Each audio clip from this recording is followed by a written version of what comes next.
Et bonjour à toutes et à tous, bienvenue sur ma chaîne pour apprendre Unreal Engine 5 en français. Aujourd'hui, on se retrouve sur notre série Création d'un jeu de survie de A à Z. Et comme je vous l'avais dit dans la vidéo précédente, aujourd'hui on va attaquer un sujet que beaucoup d'entre vous attendent, j'en suis certain, la création de l'inventaire. Donc, on aura un inventaire comme celui-ci, et une des fonctions principales, c'est qu'on va pouvoir upgrader notre sac à dos. Donc ça, c'est celui que j'ai sur moi, du coup, vous voyez que je ne peux pas le ramasser. Par contre, si j'en ramasse un de niveau supérieur, donc vous voyez le nombre d'inventaires que le cases d'inventaire que j'ai, si je ramasse celui-ci, vous voyez que j'ai plus de cases. Si je ramasse par exemple ces potions, donc elles sont ici, hein, on les reconnaît avec le chiffre 15, et je vais ramasser également un outil, genre la hache, je peux drag and drop pour déplacer dans mon inventaire les éléments, et si je prends ce sac à dos là par exemple, vous voyez que leur position a été sauvegardée lors de l'amélioration. Donc, voilà ce qu'on va créer ensemble. Et dernière petite chose, si je drag and drop, alors évidemment j'ai tout pété, mais si je glisse sur le côté, vous voyez que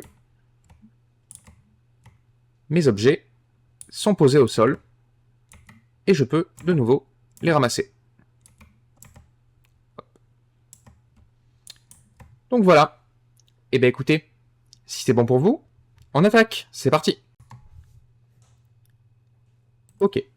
Alors, je précise, mais ça je vous l'avais dit déjà au début de la série, les assets que j'utilise pour cette série ne sont malheureusement pas gratuits, donc si vous voulez les mêmes, il faudra les acheter. Ce que je vous recommande pas si vous faites des tests Unreal, parce que c'est quand même relativement cher. Donc, regardez sur Fab, il y a pas mal d'assets gratuits qui font la même chose, donc n'hésitez pas. Je vais vous montrer quand même comment on modifie le personnage en utilisant des... comment dire, des mèches en pièces détachées, puisque du coup c'est pas un seul personnage d'un seul bloc comme on pourrait avoir le mannequin ici, mais plusieurs, et il y a des petites choses à savoir dessus. Donc j'ai importé mes packs, je les ai rangés dans Asset Characters, Stylized Character. J'ai deux corps différents, l'homme et la femme. Donc en personnage principal, je vais utiliser le squelette de l'homme, mais c'est exactement la même chose pour la femme. Moi, j'utilise les parties complètes. Dans certains cas, c'est plus judicieux d'utiliser les morceaux séparés. J'ai pas envie de me casser le crâne, donc je vais utiliser les grands morceaux. Donc je sélectionne mon body principal et je l'affecte sur le mannequin. Donc pour l'instant, il utilise toujours le ABP Unarmed parce qu'il est rigué sur le Skeleton UE5. On va changer ça. Et pour ça, on va venir sélectionner ici. Donc moi j'utilise le body A, donc ABP Body A. Et vous voyez que là il a vraiment sa pose à lui. Je vais également lui ajouter sa tête. Donc pour ça, je viens dans mon Stylized Character Body A, et dans Heads, ici, bon j'en ai qu'une, donc ici. Et en fait, je viens me mettre sur le mesh de base, donc celui qu'on ne peut pas supprimer. Je vais faire un Add, Skeletal Mesh, et je vais mettre la tête. En théorie, il faudrait lui donner l'anime blueprint aussi. Mais vous allez voir après que il y a une autre manière de les lier qui est préférable. Donc pour l'instant, on va laisser la tête où elle est. On va rester sélectionné dessus. Et on va venir lui mettre les cheveux déjà. Non, ça c'est ceux de la femme. Hop. Pareil. Alors, dans mon cas, ce sont tous des skeletal mesh. Du coup, je viens ici, Add, R. Du coup, vous voyez qu'ils se sont bien posés sur la tête. On revient sur la tête, on va lui ajouter des sourcils qui sont dans Eyebrows, ici. Alors vous n'avez pas toujours autant de détails, hein. Souvent vous avez des têtes qui sont d'un bloc, le corps, des vêtements qui peuvent être mis par-dessus, etc.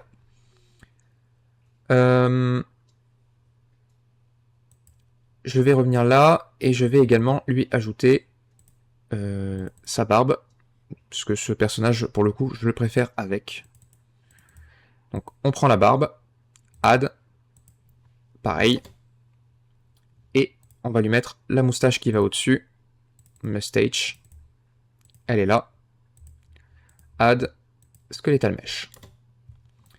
Donc là, comme vous pouvez le voir, tout ça semble nickel au niveau de la tête.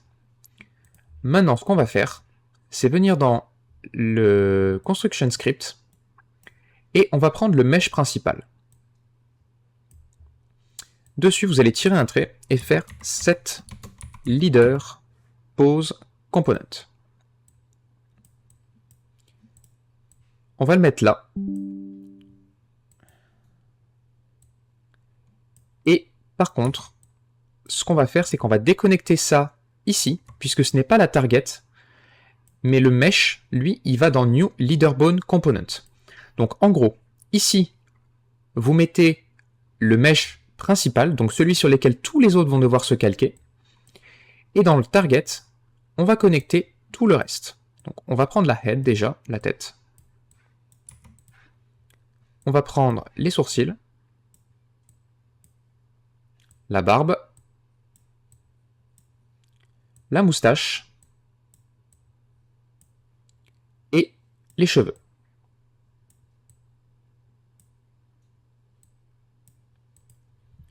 On compile, on sauvegarde. Maintenant, si je viens dans mon viewport, vous voyez que mon personnage est complètement assemblé, et comme les animations ont été faites pour tout le perso, la tête, les cheveux, les sourcils, la moustache, la barbe, tout suit le mouvement du personnage. Petite subtilité à savoir, je vais lui mettre ses vêtements. Je vous recommande de ne jamais lier les vêtements au leader pose. Ça peut provoquer des bugs assez étranges, donc ne le faites pas. Alors du coup, moi, les vêtements, ils sont dans le Characters, Clothes, Casual Set, le Body A. Je vais juste lui mettre ça, je ne mettrai pas le chapeau parce que je le trouve déjà pas très beau. Add, Skeletal Mesh comme le reste, et en fait, vous voyez que, malgré tout, il prend quand même la forme du personnage dessous. Si je fais Play, et que je bouge, vous voyez que ça ne me pose aucun souci. Mon personnage bouge bien, et les vêtements avec. Donc voilà comment fonctionnent les mèches en séparé. Si jamais vous voulez faire les tests, alors je sais il n'est pas très adapté à ce type au style de notre jeu, mais c'est pas bien grave. Vous avez dans Fab, vous avez celui-ci. Alors ceux-là le sont, mais je sais plus s'ils sont gratuits. Comme vous pouvez le voir, ils existent en version éclatée, donc vous pouvez les assembler. Et vous pouvez prendre des morceaux de l'un pour les mettre sur l'autre, c'est ça qui est très bien. Vous avez également du stuff à l'intérieur. Alors vous pouvez utiliser celui-là pour ce qu'on va faire, puisque pour le coup certains d'entre eux ont des sacs à dos, des choses comme ça. Donc ça peut être intéressant, et il me semble qu'il est gratuit. À défaut, vous avez également celui-ci, mais par contre attention, celui-là il n'a pas d'animation. Donc si vous l'utilisez, vous allez devoir faire du retargeting. Et en plus, il n'y a pas de sac à dos avec celui-là. Mais en tout cas, voilà.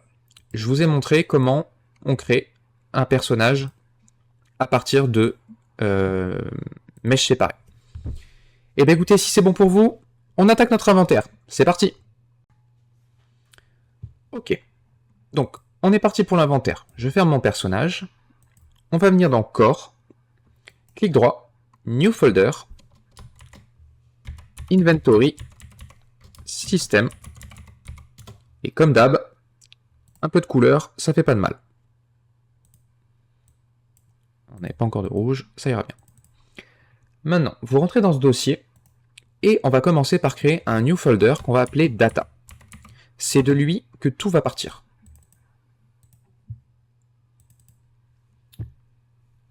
La première chose qu'on va faire, c'est créer deux enum. Donc, enum. Enumeration, i underscore, item, catégorie pour le premier, ça aura vocation à bouger, hein. Et un autre enum qu'on va appeler i underscore, item, type. Alors, je vais juste vérifier celui-là, mais ouais. on va le renommer pas en item type, mais item mesh type. Vous allez comprendre tout de suite. Vous pouvez déjà ouvrir les deux, et on va les créer. On va commencer par celui-là, le item catégorie, non, le item mesh type justement. Vous allez comprendre pourquoi. Il n'y a que deux entrées dedans. Le premier, c'est static mesh.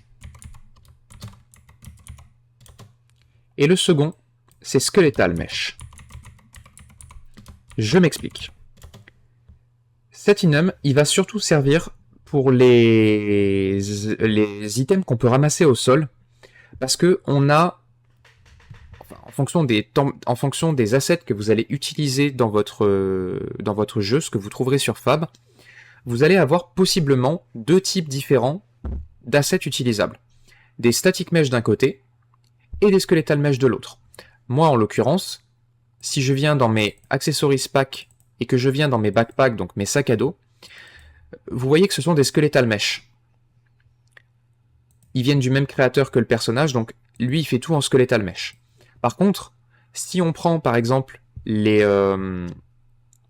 potions, la nourriture, etc., c'est un autre créateur qui les a fait, et ce sont des static mesh. Donc, on va les traiter de la même manière, mais par contre, on va pas afficher la même chose. Et comme j'ai pas envie de créer 50 blueprints différents, on va simplement créer ce petit élément qui va nous permettre de distinguer si c'est l'un ou si c'est l'autre. Donc ça, c'était le mesh type. Maintenant, on va venir dans le item catégorie, et on va en créer 1, 2, 3, 4, 5.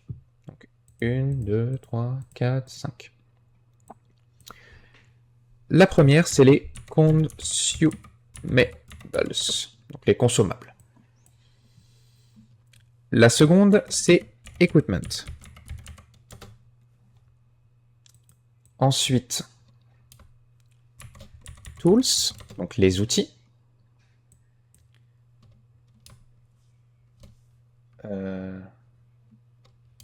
Alors, ouais, on va les laisser en anglais. Ensuite, on va créer Key Object.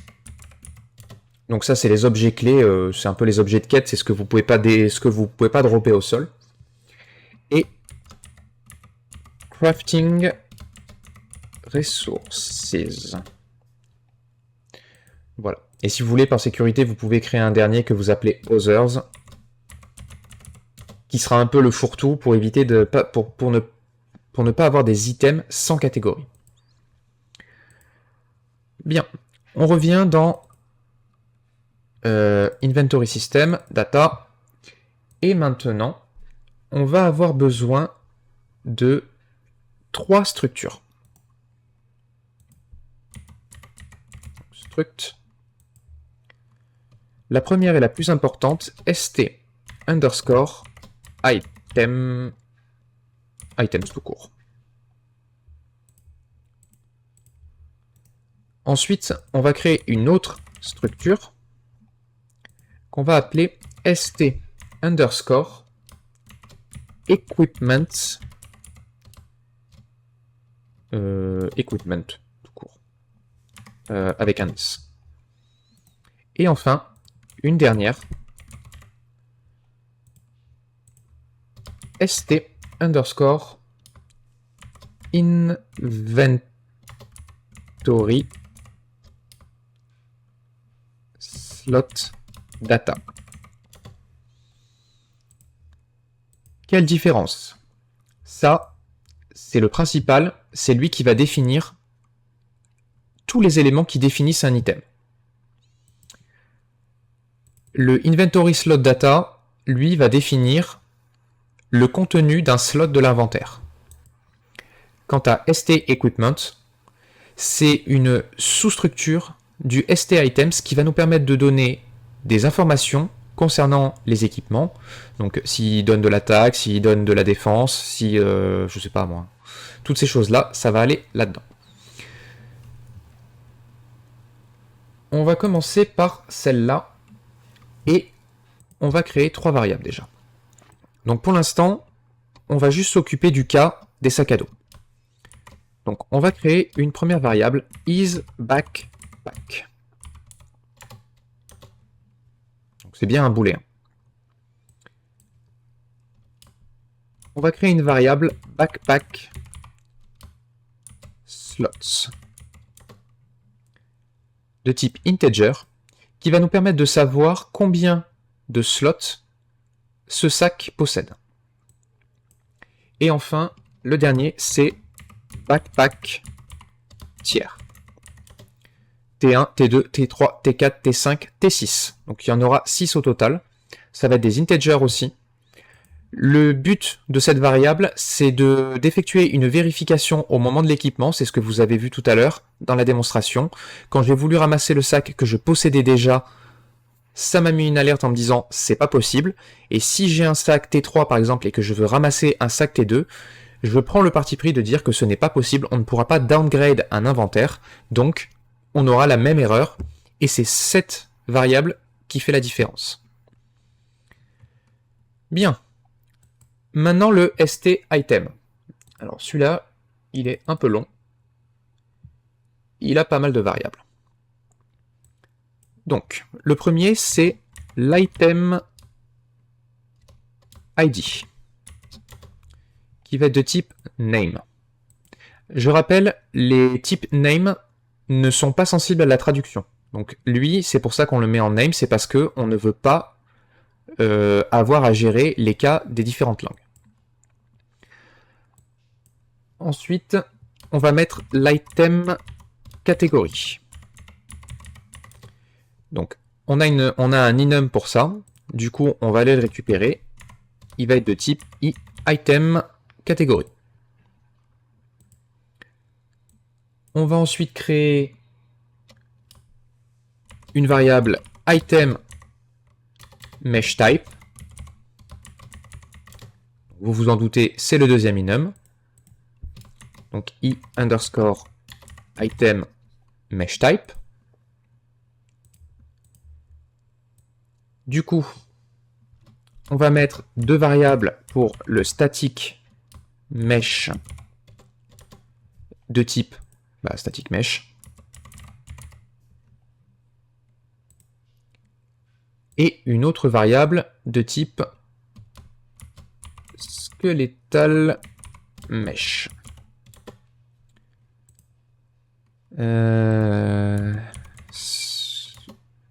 Skeletal mesh. Ensuite, on va rentrer dans les détails de l'item maintenant. Donc, son item name.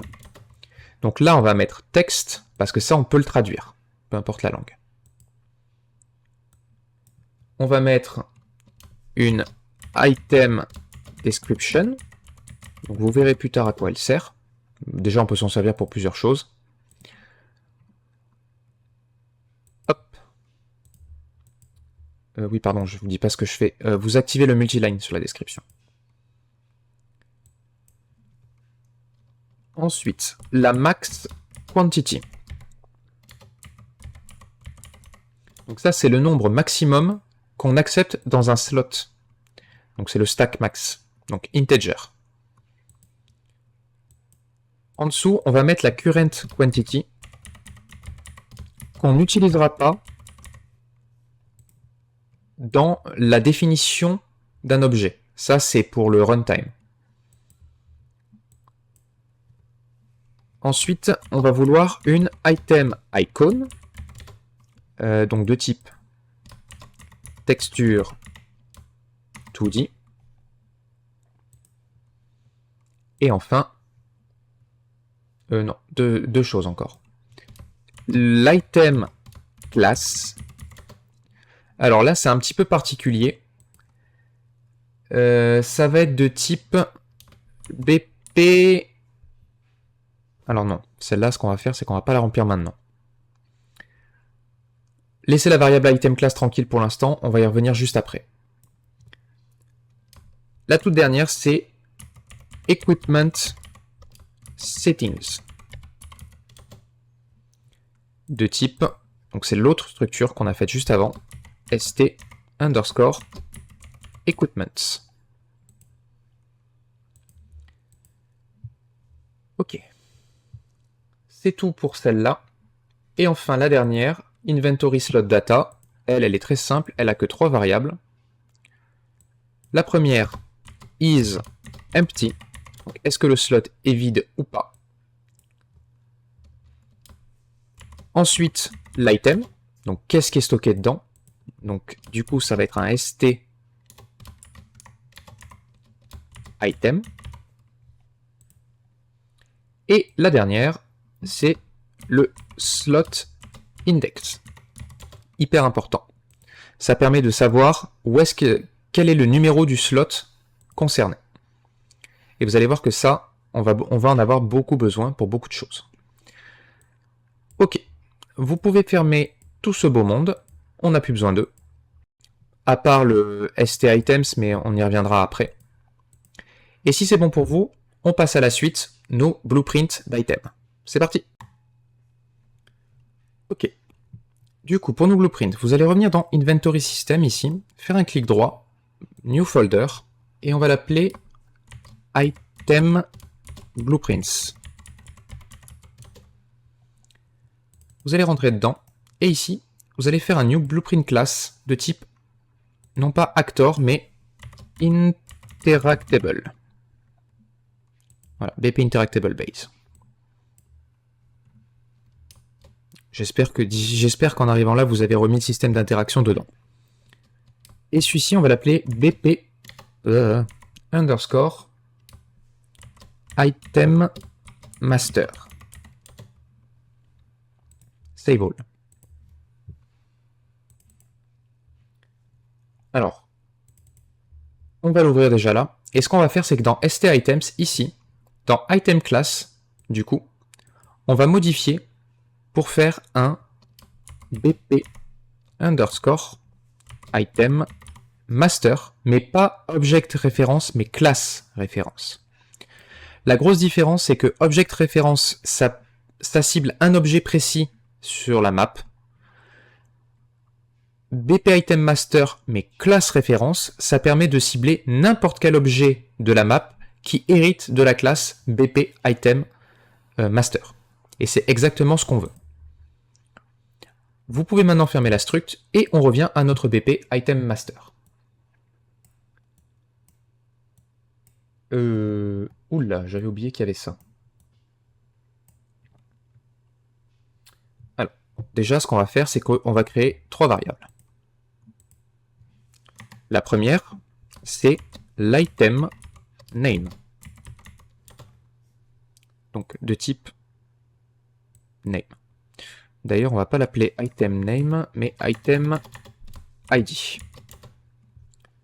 C'est juste pour être cohérent avec ça. C'est item ID, c'est parce que c'est ça qu'on va renseigner, donc de type name. Ensuite, on va créer une variable item data, qui va être de type st underscore items. Et enfin, la dernière, c'est l'item amount, de type integer. Donc lui, pour le coup, c'est combien on va ajouter à l'inventaire d'objets en ramassant celui-ci. Dans item ID, instance editable expose on spawn, et pareil pour item amount. Oups. Ok. Vous pouvez laisser ça tranquille. Et ce qu'on va faire maintenant, c'est créer la base de notre système d'inventaire. Donc, vous faites un clic droit, et vous allez créer une data table. Là, data table. Ça va vous demander de choisir une structure sur laquelle baser votre data table. Nous, on va choisir stItems. OK. Et on va l'appeler dt underscore items. Save all. Vous l'ouvrez. Et là, vous allez voir tout un tas de champs qui vont apparaître, qui correspondent bien sûr à ce qu'on a défini dans la struct juste avant. Et ce qu'on va faire, c'est que on va commencer à la remplir avec les 6 tiers de sac à dos. Donc pour ça, vous allez venir ici, dans Inventory System Item Blueprints, faire un clic droit, New Folder. Comment je l'ai nommé celui-là? Ouais. Alors, ici, ça va être Equipments. Vous rentrez dedans, et on va bien ranger. Vous allez faire un dossier Backpacks. C'est là-dedans qu'on va créer tous nos backpacks. Donc pour ça, clic droit, Blueprint Class, et ici, vous allez chercher BP underscore item master. Comment je les ai appelés, moi? Eh ben, je me suis pas foulé. BP underscore backpack T1. C'est simplement pour le tiers. Et vous le dupliquez pour en avoir 6. L'avantage de prendre cette nomination, c'est que vous le voyez, ça complète tout seul. Save all. Alors là, bien sûr, vous créez autant de backpacks de sacs à dos que vous en voulez, et surtout d'assets que vous possédez. Ça sert à rien d'en créer 50 000.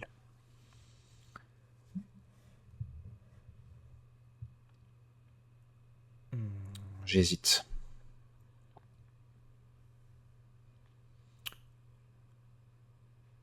Parce qu'en fait, si on fait ça, on les aura pas pour les miniatures.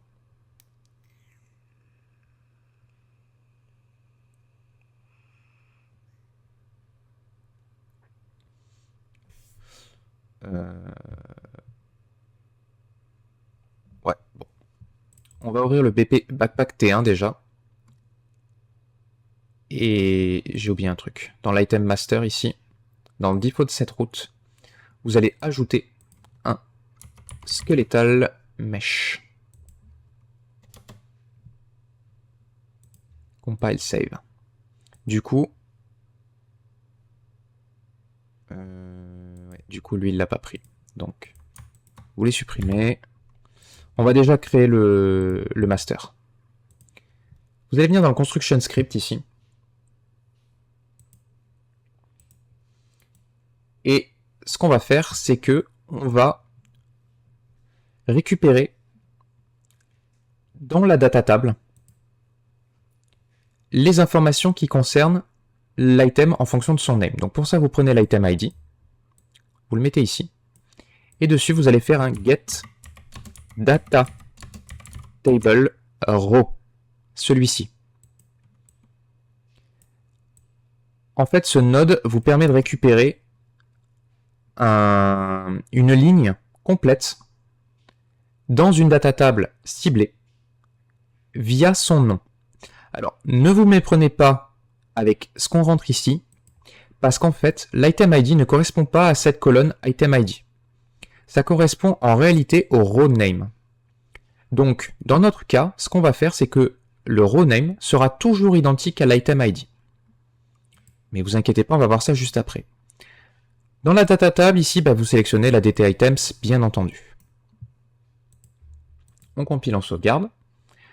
Vous prenez l'item data, alt maintenu, clic pour set la variable avec le outRow. Ça nous permet de stocker toutes les informations de notre item dans cette variable. On va break la struct, et la seule chose qu'on veut récupérer, nous, c'est l'item mesh type, et dessus, vous allez faire un switch on item mesh type. Donc je rappelle, le switch, ça vous permet de récupérer pour chaque entrée dans l'énumération une action possible. Donc nous ici, ça va juste être une question de visibility. Donc dans le static mesh, ce qu'on va faire, c'est qu'on va prendre le SM mesh,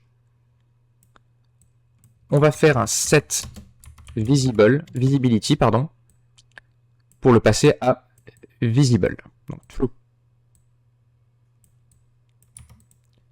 Vous pouvez copier-coller à côté,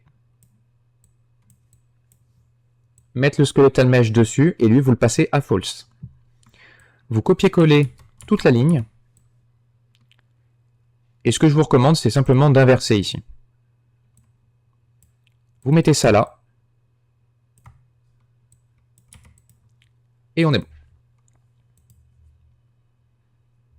Qu'est-ce qu'il y a?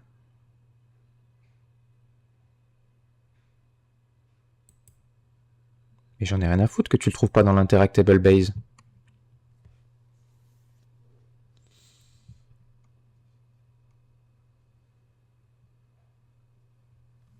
Bon, il n'est pas content, donc ce qu'on va faire, c'est qu'on va prendre le... Donc Core, Interaction, Interactable Base. Alors, supprimez celui que je viens de mettre. Vous l'enlevez de là. Et on va rajouter ici, dans l'Interactable Base, un Skeletal Mesh. On pourra aller visible. Sur les autres Interactable, on n'en aura pas besoin, donc on s'en fout, il sera juste pas visible. Et maintenant, ici, on a le Skeletal Mesh qui est apparu en Edit in Blueprint, puisque du coup, il est récupéré du parent. Hop. Et hop. Et voilà. Il nous casse plus les pieds. Du coup, c'est tout ce qu'on avait à faire au niveau du master.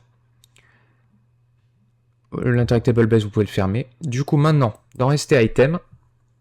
non, pardon. On va créer les 3 backpacks. Donc, Item Blueprints, Equipment, Backpack. On recommence. Blueprint class.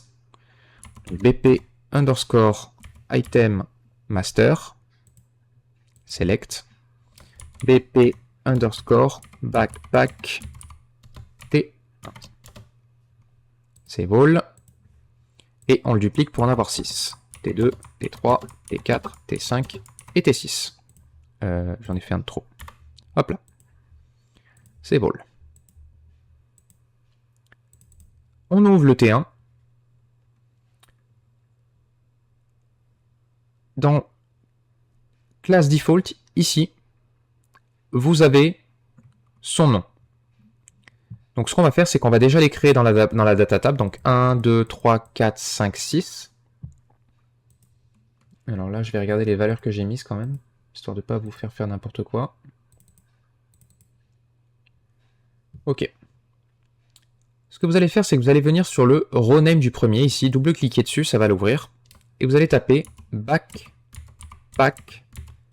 T1, tout en minuscule. Vous pouvez copier-coller pour le mettre dans le item ID déjà. Faire pareil en dessous, mais 2.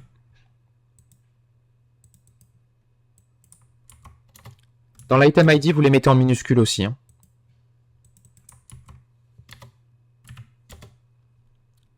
Pour info, l'item ID, le name est sensible à la case, donc vous gourrez pas, tout en minuscule pour éviter les erreurs. Ok, le 4, le T5,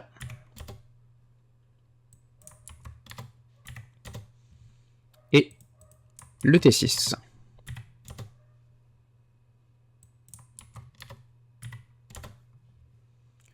Ok. Du coup, maintenant, si je viens ici, dans le T1, juste là, dans Name, dans Item ID, je peux mettre Backpack T1. Compile, Save. Si vous venez dans le pour vous montrer ce que ça fait, vous prenez le Backpack T1, vous le mettez ici. Si je prends le Skeletal Mesh, alors non, je vais prendre un Static Mesh pour le coup pour commencer, pour vous montrer ce que ça ferait. Et je vais mettre le... là-dedans, normalement, il y a un Chamfer Cube.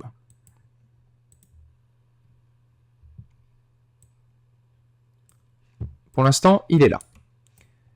Si je viens dans la data table du Backpack T1, dans Item Mesh Type ici, si je suis en Static Mesh, je le vois. Si maintenant je passe en Skeletal Mesh et que j'enregistre, bah c'est super, il ne devrait pas être là. Pourquoi? Qu'est-ce qui se passe? Des caches? Core Inventory System, Item Blueprint, Equipment, Backpack, Backpack T1. Voilà, il est plus là. Ça se réactualise pas tout de suite, il faut le ressortir pour le voir. C'est parce qu'en fait, il ne supporte que le Skeletal Mesh. Donc par contre, si maintenant, je viens dans mon Accessories, Backpack, alors moi le T1, c'est le 5. Si je prends ça, et que je le mets là, eh ben lui, je le vois. Parce que notre mesh est configuré en skeletal et pas en statique. Tout simplement. Ce que je vais faire, c'est que je vais faire avec vous le premier, et je vous laisserai faire les votes de votre côté. Donc ici, je vais mettre le skeletal mesh, mais c'est juste pour référence, on ne s'en sert pas. Dans l'item name, par contre, vous pouvez l'écrire comme vous voulez, puisque ça se traduit.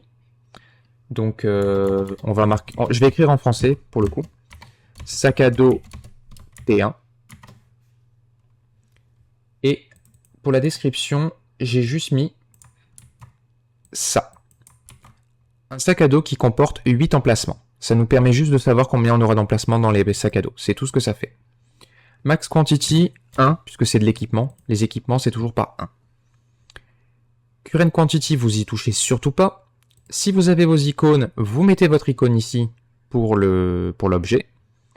Et item class, et bah du coup c'est le... Vous voyez que là, j'ai tous les blueprints qui dérivent de item master et item master lui-même. Du coup, on prend le BP Backpack T1. Et dans Equipment Settings, is backpack true, backpack slot est 8, c'est écrit ici. Backpack tiers, bah c'est le tiers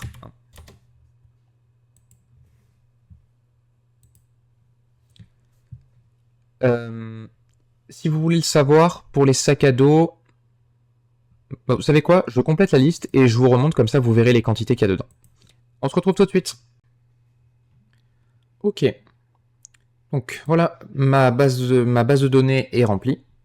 Donc j'ai mis... Alors j'ai oublié de vous préciser, mais bien sûr dans Item Category, vous les passez tous en équipement. Vous passez bien en Skeletal Mesh. Vous mettez le Skeletal Mesh que vous voulez affecter à votre sac à dos. Son nom, sa description. Donc pour les emplacements, oui, n'oubliez pas ici la classe de votre sac à dos. Et au niveau des équipements, donc les slots c'est 8, chez moi c'est 8, 16, 24, 32, 40 et 50. Si vous voulez les mêmes, voilà ce que j'ai fait. Une fois que c'est fait, vous venez dans votre... vous ouvrez vos blueprints de backpack, donc le T1, le T2, le T... On va les ouvrir dans l'ordre, en full. T2, T3, T4, le T5 et le T6. Donc, on va revenir sur le premier. Dans le Skeletal Mesh, j'ai ajouté mon mesh, mon Skeletal Mesh que je voulais. Ce que je vais faire, c'est que je vais tâcher de me mettre au-dessus du sol, histoire qu'il ne flotte pas dans le sol. Voilà, comme ça. Et ce que je vais faire, c'est que je vais prendre le widget qui est là-haut, et je vais le descendre légèrement au-dessus, comme ça. Voilà, là c'est bien. Vous faites ça pour tous vos sacs à dos. Donc je vais le faire une fois avec vous. Ça c'est mon T2. Mon T2 c'est le 6e. Donc là, Skeletal Mesh. Et n'oubliez pas dans class default de bien mettre son nom qui correspond à l'item ID. Ici, backpack T2. Ça vous pouvez le copier puisque vous allez le faire dans tous les autres. T2, T3, T4, T5 et T6. Le reste, vous n'avez pas besoin de le remplir puisque de toute façon, il va tout récupérer tout seul comme un grand.